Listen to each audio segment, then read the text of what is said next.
ನಮ್ಮ ಇಂಡಿಯಾದಲ್ಲಿ ಸ್ವಲ್ಪ ಕಂಡಕ್ಟರ್ ಅವ್ರದ್ದು ಕಿರಿಕಿರಿ ಅಲ್ವಾ ಮಾರ್ರೆ. ನಾವು ಅವ್ರಿಗೆ ಚಿಲ್ಲರೆ ಕೊಡಬೇಕು, ಇಲ್ಲಿದ್ದರೆ ಅವ್ರ ಚಿಲ್ಲರೆಗೆ ನಾವು ವೆಯ್ಟ್ ಮಾಡಬೇಕು.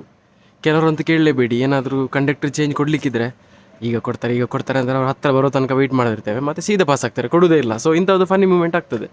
ಸೊ ನಮ್ಮ ಇಲ್ಲಿ ಇಸ್ರೇಲಲ್ಲಿ ಯಾವ ಥರ ಕಂಡಕ್ಟರ್ ಇಲ್ಲದೆ ಬಸ್ಸಲ್ಲಿ ವರ್ಕ್ ಆಗ್ತದೆ ಅಂತ ನಾನು ಈ ವಿಡಿಯೋದಲ್ಲಿ ಹೇಳ್ತೇನೆ, ಓಕೆನಾ.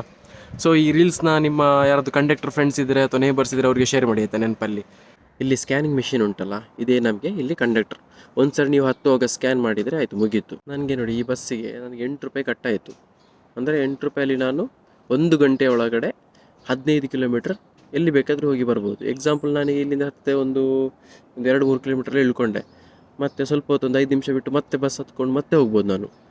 ಟೋಟಲ್ ನೀವು 15 ಕಿಲೋಮೀಟ್ರ್ ತನಕ ಜರ್ನಿ ಮಾಡ್ಬೋದು 1 ಗಂಟೆ ಒಳಗಡೆ. ನೋಡಿ ಈ ಥರ ವರ್ಕ್ ಆಗ್ತದೆ ಇಲ್ಲಿ. ಕಂಡಕ್ಟರ್ ಅವಶ್ಯಕತೆ ಇಲ್ಲ, ಚಿಲ್ಲರೆ ತೊಂದರೆ ಇಲ್ಲ, ಸ್ಕ್ಯಾನ್ ಮಾಡಿ ಹೋಗಿ ಅಷ್ಟೇ. ಹೇಗನ್ನಿಸ್ತು ಈ ರೀಲ್ ಕಮೆಂಟ್ ಮೂಲಕ ತಿಳಿಸಿ, ಆಮೇಲೆ ಲೈಕ್ ಮಾಡಿ, ಶೇರ್ ಮಾಡಿ.